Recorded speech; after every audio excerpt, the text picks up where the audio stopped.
پشتی کو شهر قرهباخی دناوبر آذربایجان و ارمنستان دا بداوی بو نهاجی لسر ستاتیاوی دری نقاش تینه کرن. سناتویا فرانسای راگهاند کو او کمال قرهباخی جنهاوه ناستکن.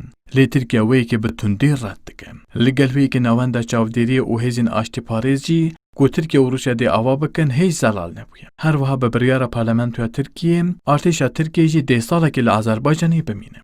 ببوشنا پسپور روشلات ناوینجان آجون حتی که روسیه لقاده بهم ترکیه نکاره لقرهباخی بجیب بهم. لیبلی ترکیه ها حاول داده به داخواز آذربایجانی لقرهباخی بارگاه خوین لشکری آوا بکن. Rusya temelde Türkiye'yi oyuna dahil etmek istemiyordu. Rusya drastiye de qat naxwaze Tirkiye Azerbaycan û derdora Qarabağê leşkerên xwe bi cih bike.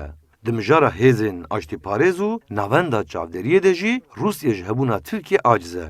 Lê Tirkiye hewl dide bi daxwaza Azerbaycanê cihê baragihên xwe yên leşkerî jî ava bike. Vê çaxê Rusya jî nikare müdaxaleyî Tirkiye bike.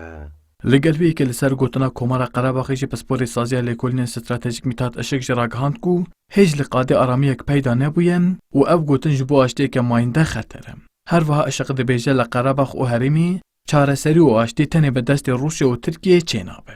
Karabağ Cumhuriyeti Gotina Komara Qarabağê li ser asayîbûna rewşa herêmê xetereyeke û dibe sedema destpêkirina şer. Ev gotin wê aştiya hatiya vekirin jî têk bibe. Aştiya li herêmê jî bi tenê bi destê Rûsya û Tirkiyeyê çênabe. Gurcistan, Ukrayna û İran jî di nav de li başûrê Kafkasyayê dikarin bi hevra aramî û ewlehiya wê derê ava bikin. Lê niha bi navlêkirina wê derê dê careke din bibe sedema aloziyan.